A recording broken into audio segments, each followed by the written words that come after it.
Hello, hello. Welcome to another episode of the Eva Show, the show for pleasure, magic, and embodied leadership.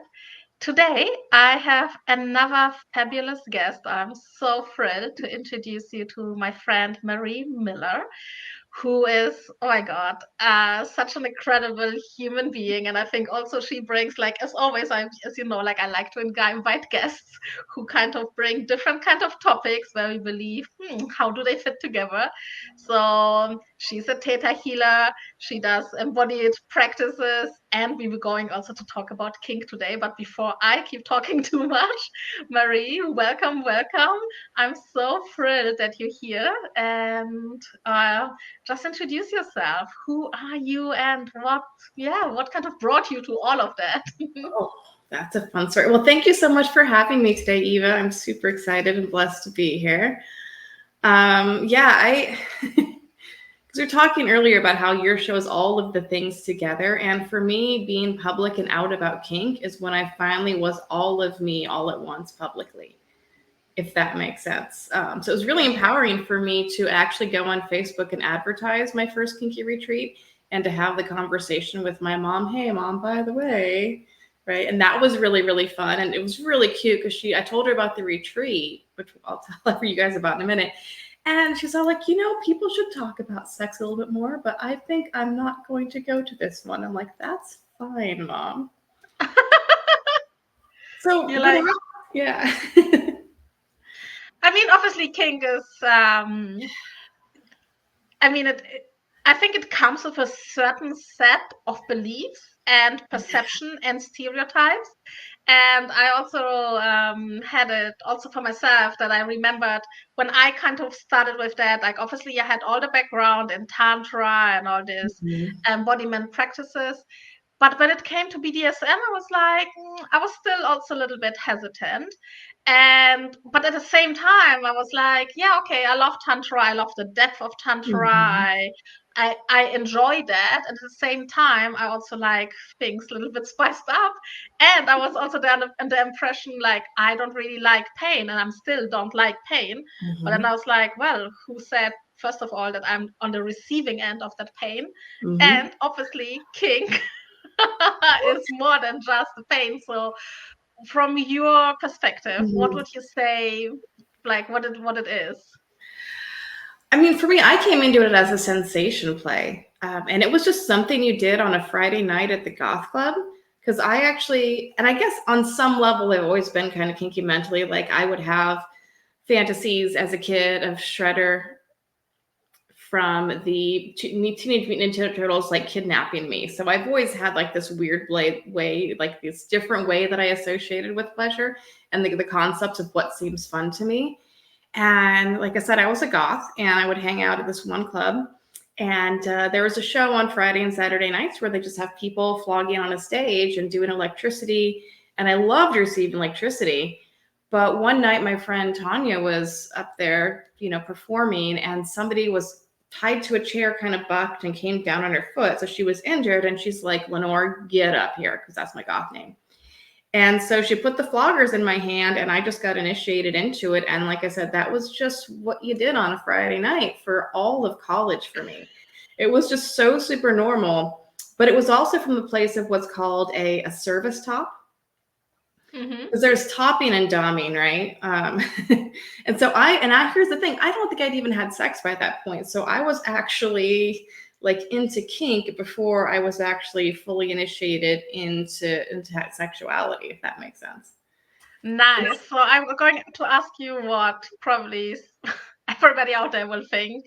Yeah. How? Because obviously, with shades of gray, we have learned that kink is this thing, right? Well, but here's the thing, like kink doesn't actually have to be like a sexual thing, even though it can't very much can be, right? Or it doesn't have to be including the exchanging of fluids. So most of the kink that I've done in my life, because I still am doing that at parties, but with a different group, right? Which I love. I love facilitating these mini events for people to introduce them to the world of corporal punishment. but that you can just have it be this thing where you go to an event like that and you have like this experience, and oftentimes you may actually get off, but your pants are on. And to me, that's actually kind of one of my kinks and why I like electroplay, is because I would go and all of my clothes are on, and just from somebody like moving their hand across and facilitating that the movement of electricity, and having that orgasm with your clothes on when you're not actually doing, like, to me, that's one of my big things, is having these different ways to explore pleasure outside of, genital contact. And out. Yeah, which is wonderful. I'm not dissing it, but I love having this whole like menu to choose from of these different experiences we can have in our bodies. Nice. I love it. And so you're obviously also doing theta healing, and you do somatic work. So Mhm. how, like you said, like with kink, you feel like, wow, I finally started embodying wholeness. Mhm. But what would you say, like, how does it all play together for you? Well, the wholeness came because, like, I've been doing theta healing and publicly for 15 years now, right? But I've been kinky since the 90s, but it's always been like this thing I didn't talk about. Like, if you got to know me really well, eventually you might know. I think there's one job I was at that I eventually let everybody know about it. And we could, so that way, because I was one of the oldest people there, so they could come to me and ask for questions. But over the last few years, every time I go to an event, I keep meeting people who are like, have a really bad first experience in kink. And I'm just like, I need to change this, which means I need to embrace who I am publicly, because it's always been a part of me. So the wholeness came when I'm like, I'm going to be public about all the different facets of me. Mm-hmm.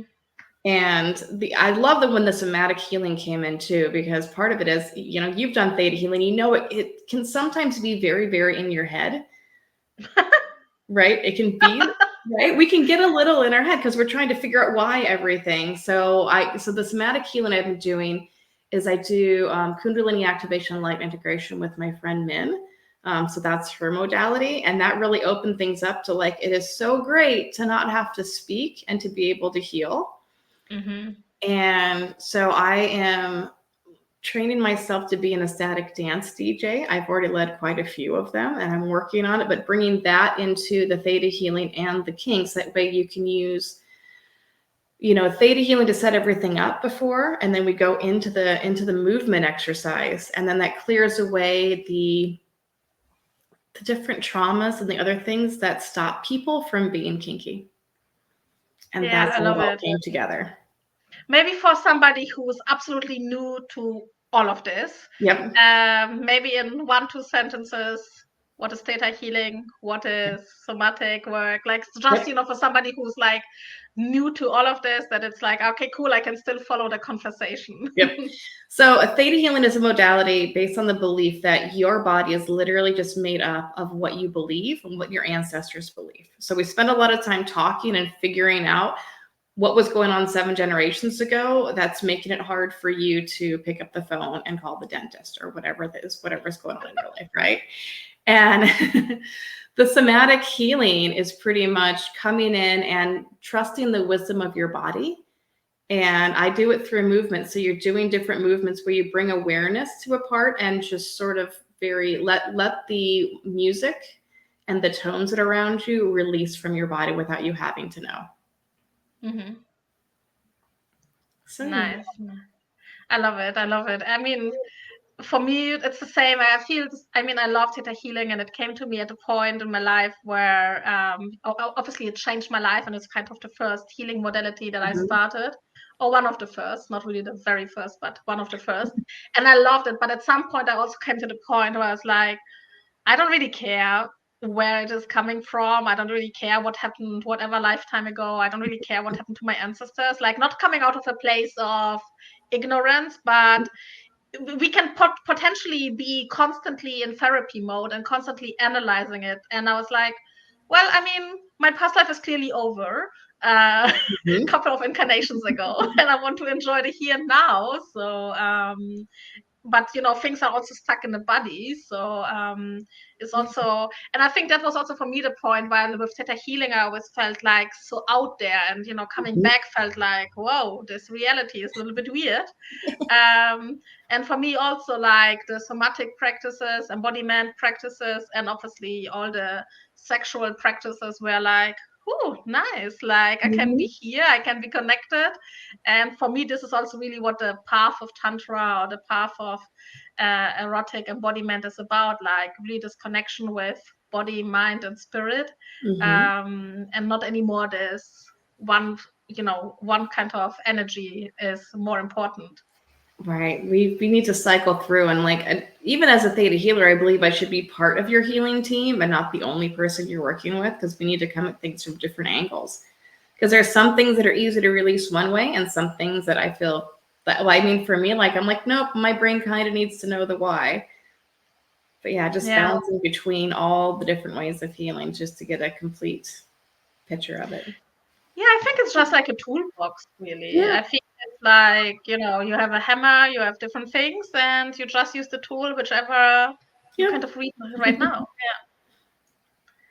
Yeah. Nice. Absolutely. And when it comes to kink, like obviously there's like, again, like let's talk about because people, like a lot of people also say like, okay, I don't want to do that because of the pain. Right. Um, and what is your take on that?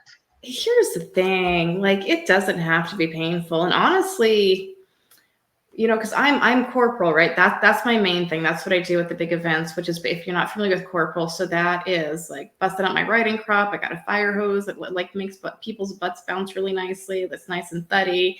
We've got all these different floggers we use. But honestly, those only hurt if we want them to, or if you actually, technically, if you want them to. Yeah. Right. Because anybody can hit hard. So a lot of the training we do is learning how to hit softer and hit with control. And so that's part of the negotiation with someone is talking about, do you actually want it to hurt, or do you want like a deep sensation where it's thuddy and it's getting in the muscle? Or the people who like pain, they're going to ask for stingy, which is more of a surface thing, like more like getting like smacked or open hand. And that's actually where the bruising comes in, is usually when people who go for the stingy. So that's part of the negotiation pre-scene, is like, do you want it to hurt? Because I can make it hurt only if you want it to. And that's the other thing too about, so there's different systems people use for communication. I know there's the stoplight system, so green, yellow, red, or some people say, show me what your 5 is, like 5 out of 10. And so you hit them. That's with the Dom knowing their power at like a mid-level hit for them of like what you're capable of. And then they sort of tell you what number they want it to be at. But that's, of course, the people who've learned their body really well. But with the stoplight system, when you're hitting yellow, you're like, oh, this is about my limit. Don't go too much harder. And red being, oops, we crossed the line. You got to stop. Yeah. And I think this is the, I think in general around, all these somatic or erotic practices, and particularly when it comes to BDSM, I think it's really, you have, like, you are in your body and you learn to understand your body so much more. And I personally had this experience when in my head, this experience was like, oh my God, I never want to do that. And when I actually tried it, it was actually much nicer. And things that I actually thought would be fun weren't fun or weren't as pleasurable as I thought. So I feel it's also like really around, and like, I think for me personally, it's like just this exploration and really seeing like, okay, cool, what is actually pleasurable for me, and what are also boundaries, and going beyond these boundaries in a safe way, in a playful way, rather than pushing myself over it. And yeah. Well, and that's a big thing. Is like, and that's where the injuries occur, is when people are trying to be a good little sub and please their dom, and they don't say, that was too much for me. Yeah, Yeah. but I think this is really when it comes to owning your desires and owning your yeses and your nos, right? And this is, I believe also, this is a really good way to learn that, to really, because for me personally, I learned most of the things out of sexual learning, and then I kind of apply them to other areas of my life. but the body doesn't lie. If it's painful, it's painful. If you don't want it anymore and the body numbs or shuts down, you know that, right? Or if you feel sensations or something. So it's also really about learning that and communicating that. And I believe also that's also the reason why this work that you're doing is so important. Because I think, well, I'm not sure. I have not been I've been only to conscious events around that. But a lot of people miss the constant conversation before and the aftercare, which is actually not optional. It's actually part of the game. Oh, well, yeah, because lack of aftercare can lead to such distrust.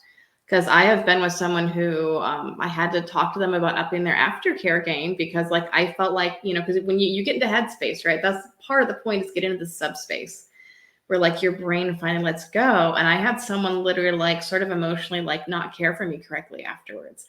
And it was really hard to trust them to be because you get, if the DOMs do, when we're doing our job right, the sub goes really, really deep into this beautiful space and they become very, very vulnerable. So yeah, you're right. Aftercare is almost as important. Well, yeah, it's just as important in every other aspect of the negotiations. Yeah, and exactly as you say, it's all about vulnerability, opening up, experiencing. And obviously this goes into other areas of our life as well. And if this is kind of not taken care of and also not demanded, I think this is it's a two-way street, right? It's also really communicating that up front, or also in that moment I actually need that right now, or I require that, maybe not need, but really this is my desire now. Yeah, absolutely. And that's, again, I guess apparently in 50 Shades, they might have fixed it in the book or in the movie, but I just remember in the book just getting so mad that they're just there was no real negotiation about what she wanted at all out of it. It was all about what he wanted, which is sort of that toxic thing that we're trying to get away from and why I came into education. Because there's so many times in dungeons I hear people explaining to new people, oh, the sub has to do whatever the Dom wants. I'm like, that is not at all the case. And I guess that's one big misperception that I really want to get out there is who's actually in control is it's the sub, right? It's the sub is the one, we're doing what the sub wants for their pleasure and the Dom is getting something back. So you need to negotiate what you both need. And so you're only pushing the sub's boundaries and trying to find their pain limit if that is what they want out of the session. And so it's not always about what does the Dom want to do to the person, but what is the sub looking for out of the experience. Exactly. It's exactly what you say. And normally in best case scenario, it's a win-win for both. And not only this is my desire and somebody's I don't care if you want to experience that or not. And I believe this also says a lot. And I believe this is the beauty of it. I personally learned a lot about dealing with rejection from that and having this neutral aspect of it's simply not an experience I want to have. It has nothing to do with that person. It has simply just with to do I desire that experience or I don't desire that experience, and feeling into it, checking into it, and communicating that. And without the attachment, it means I don't like that person doesn't like me, whatever. Just really focusing on the preference and on the experience and being oh, this is actually not what I want to experience. Right. Yeah. Because like you said before, there's some things that you try and you're like, nope, I don't like it. So you have to nope out of it really quickly. I know there was one tie that I tried because I also do suspension and I was in the air for 2 seconds. And I'm like, nope, I got to come down. This is not what my body wants at this point. And so part of it is on both ends, having that confidence in yourself to be okay with somebody changing their mind about a situation. Because there are times too where I get super excited, oh, I'm going to go to this event on Friday and we're going to do things. And then that day comes, I'm like, I am not in the right space mentally or emotionally to do that. Because I know for me, there's a certain headspace I have to be in before I can be submissive to someone, or before I can be dominant to someone. And that was a big learning that I had over the last few years is being okay with disappointing people. It's better to disappoint them than to come into the scene when you're not in the right space mentally and emotionally to be in that role. I think this is would be like I mean, like, you know, again, coming from learning from the rest of the life, I think it's such a good healing modality for all the women suffering from people pleasing. And since every Mm-hmm. woman suffers from that, I think this is a really good practice. And luckily, you know, my main partner, we're both switches, and he's super understanding because he's kind of the same way too. And he's just like, nope, I love you. It can wait a day. And also, too, I mean, we've got all the equipment at home for suspension and fire play anyway, so we don't actually need to go to the events of these things. So, yeah. Nice. And in your retreats, do Mm-hmm. you like how can I imagine like a retreat? Like, so it's do you combine it also with theta healing, or is it like, okay, I come to you for theta healing, especially for obviously, I mean, like, say, okay, of course, like I understand the Mm-hmm. teachings, they are regulated by theta healing, but Mm-hmm. like when you create your own events, like how is all of this playing together? That's a good question. So the way that what's retreats look like is, you know, we come in, the first thing that we're going to discuss is we're actually going to discuss yeses and nos, and we have different exercises to empower people to say yes and no. And that's sort of our warm up. So we will start from the place of like lectures around consent and things like that. But then once we get into it, we do somatic movement, but I also do journaling along with that. But then we do like theta healing clearings, which is basically doing like group downloads, things like that. I've also done things where, I don't know if you're familiar with the 3 eternal molecules and how you can like actually go into someone's energy through theta and align their 3 eternal molecules. And we'll do that. And I'll actually hold them in that energy as a group while we're doing different exercises. So I'll use different parts of the techniques, which is really fun because here's the thing, when your molecules are aligned, you can't lie to yourself. And so I find that really powerful to use in the journaling. This is so cool. I'm like, I didn't know that. So tell me more about it. Okay.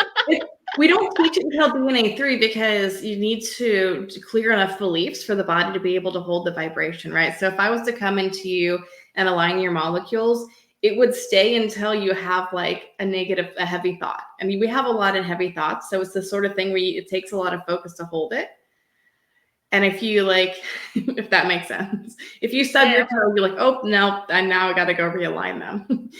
But it's a really, really powerful thing because we have a molecule in there's, you know, the 3 eternal molecules are in your heart, in your midbrain, and the base of your spine. And when you do the first DNA activation, that awakens one of them. When you do the heart song, that awakens one in the heart. And I believe the belief work is the one that shifts the one in the pineal gland. So that activates them.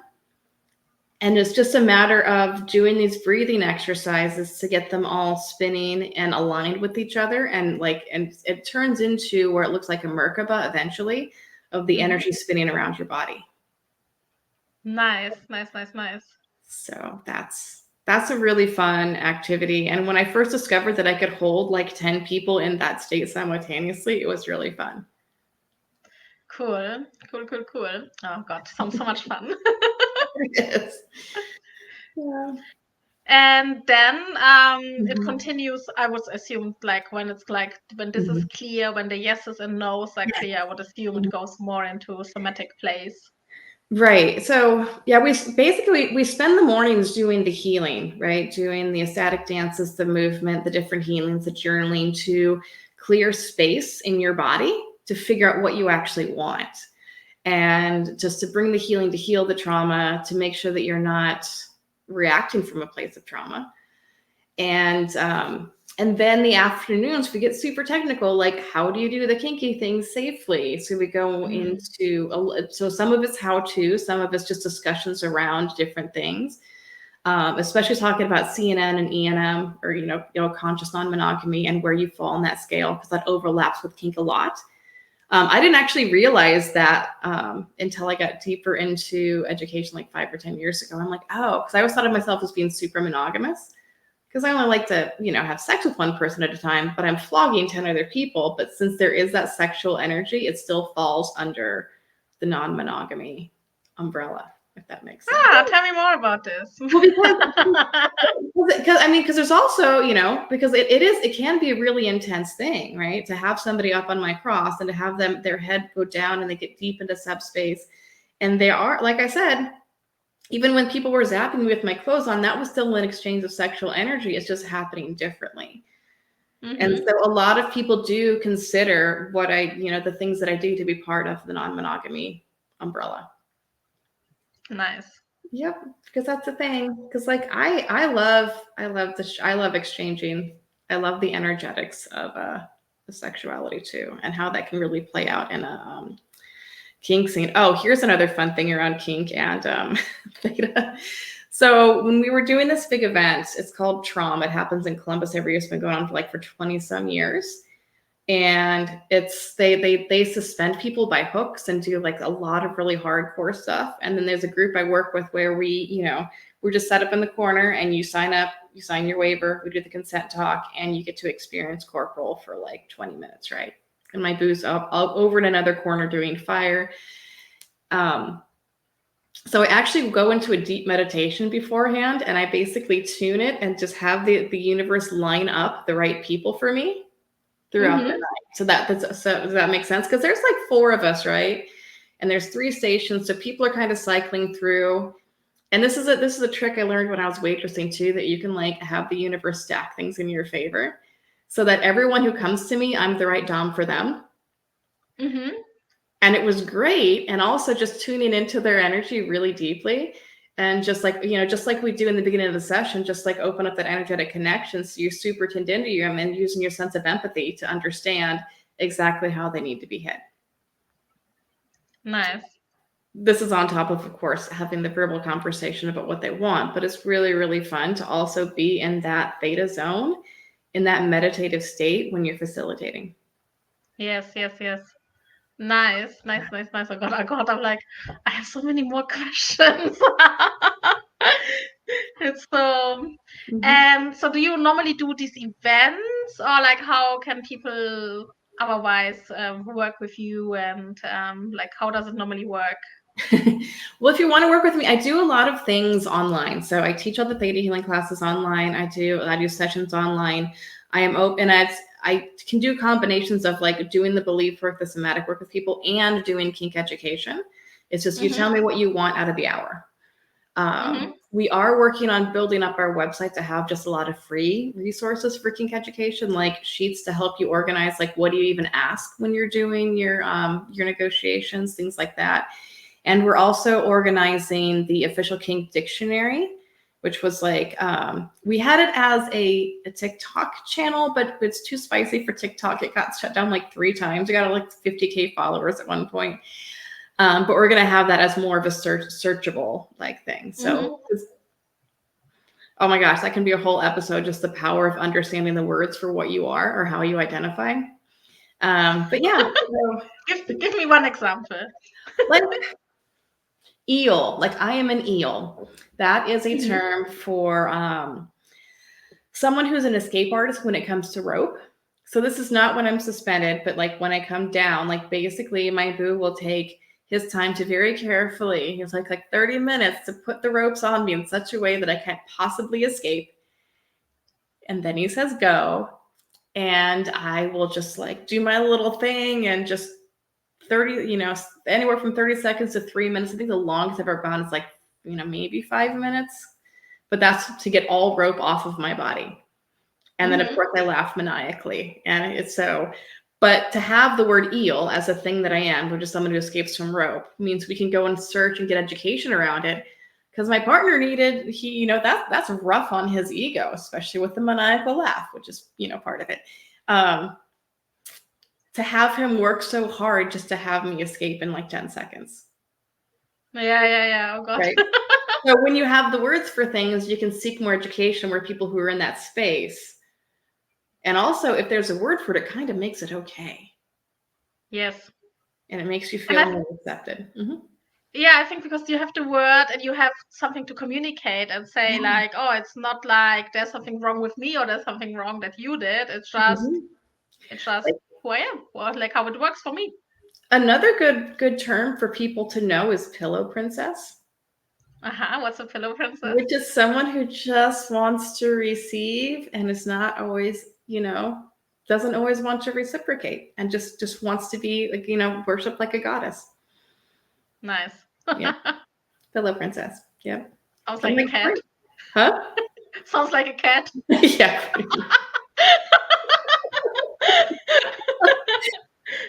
Touch me. Nice. Nice. A pillow princess. I love it. Nice, nice, nice. Oh my God, it's so much fun. And yeah, oh God, I think I have so many more questions. I'm just wondering, like, how deep can I go?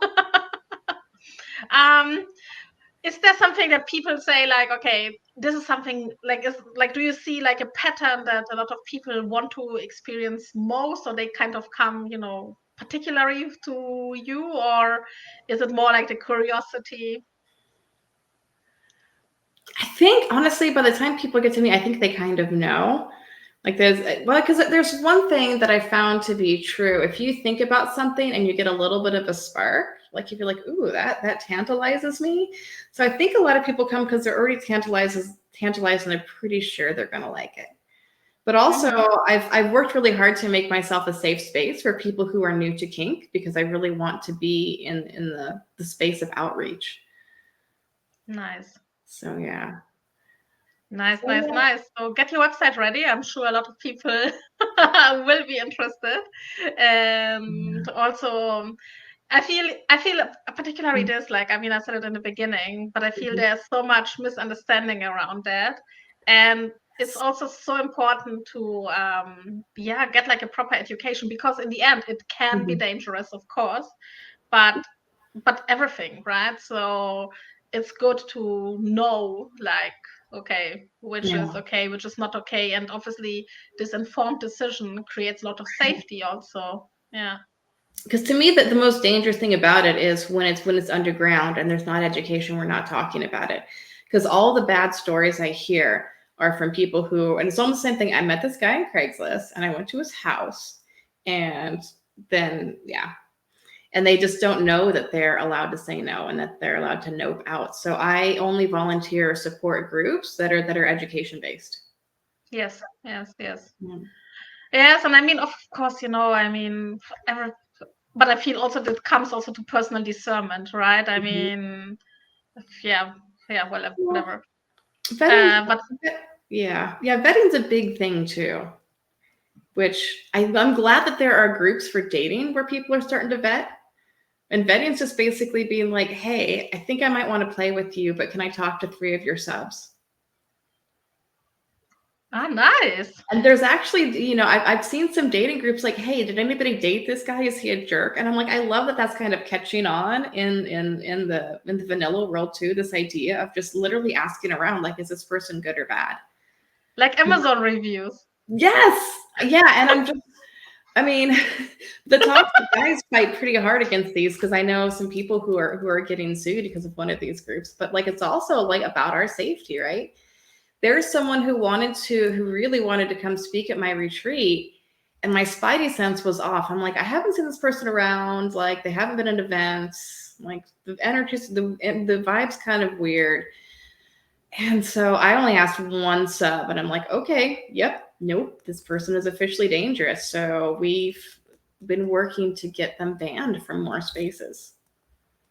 Yeah, it's important, right? I mean, super important.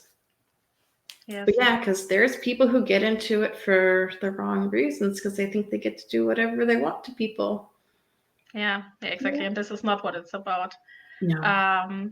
And I think I think, like, also really to say this one more time, because I believe a lot of people think exactly what you said, like, as a sub, and I think exactly how it was also portrayed in Shades of Grey, like, she gets this contract and she has to agree to it, like, no matter if she wants or not, right? Like, I mean, it was very weirdly presented, but this is not how it is, because as a sub, actually, you have a lot of power, because not a lot, you have all the power, because the dom cannot do anything that you don't want. If this is something if these are your boundaries, the person cannot do that to you, right? So there is so much power. And then obviously the play, you know, like how bratty or whatever you want to be, it's like a different thing.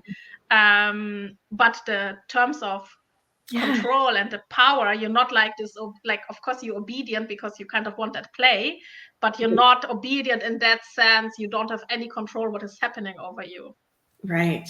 Yeah. We need to say that. We need to keep shouting that from the rooftops until everybody gets it, that the sub has power and the sub gets to say no. And it is about facilitating an experience for the sub, not the dom just acting out their aggression. Exactly. Yeah. And they're nice. Actually, a cool thing on bratting that came up the other day in one of my interviews, which I'm like, we need to institute. The concept of DOMs having a safe word when they're tired of, when they've reached the limit of how much bratting they can take from their sub. I can imagine. Like, that's a good thing too. Yeah, and I think I actually was also talking with another lady here in Spain, who's like kind of starting Shibari, like a more Shibari movement, and that's the same thing, right? I mean, if the sub is like, you know, if there's something happening to her, but it was like she said it like in a funny, like in an interesting way. She was saying like, I pushed this limit of the person tying her up, and you know, like, because for me, for example, I also really like to tie, and I'm getting into this such meditative state, of course, with the person, but then, you know, like if this person would be constantly like, of course, it's also these nerves because you also have a lot of responsibility for them. So if that person is super annoying, it's also difficult, right? It's not only like, yeah. So yeah, totally agree. Nice. All right. If there's one thing that you would like, you know, people to know, when you say like, okay, whatever, you know, whatever they want to take out of this conversation, if this is like this one thing, what would this be? Oh, that you're allowed to do those things. If that, I don't know, there's a better way to phrase it, but like that, that as long as you're like consensual about it, that there's a safe way for you to do all the weird things. There is a way to do it. There is a way for you to act out a lot. I mean, because even some of the things that are non-realistic, there's also like hypno kink for like if you want aliens involved.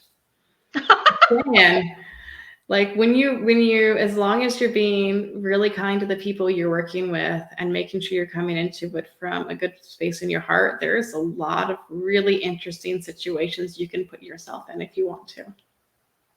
Nice. Yeah, and I really also say like, because I think it also takes away this sensation of I'm weird, but it's only weird when you're not doing it in a consensual way. But if if there is another component, like somebody else who wants to co-create that experience with you, and this is consensual, obviously, this is a very different play field.